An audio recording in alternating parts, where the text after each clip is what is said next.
வணக்கம் நண்பர்களே, குருவே சரணம். ஓம் நமோ பிரகஸ்பதையே நம.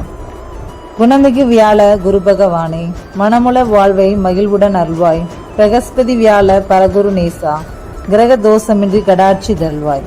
மேசராசி அன்பர்களே, தீதும் நன்றும் பிறத்தர வாரா. எப்போதும் நாம் பிற வம்பிக்கு செல்லக்கூடாது. குரு பயிற்சி என்றால் அதை மட்டும் கொண்டு பலன் அடைய முடியாது. சிறப்பு வாய்ந்த 3 பயிற்சிகளின் அடிப்படையிலே பலன் கூற முடியும்.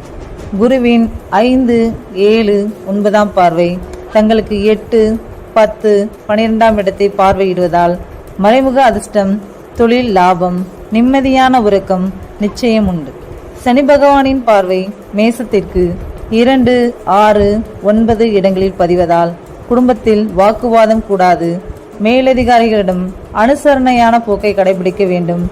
சனி 12 இருந்து பாதகம் விளைவித்தாலும் குருவின் அருள் மன அமைதியை தரும்.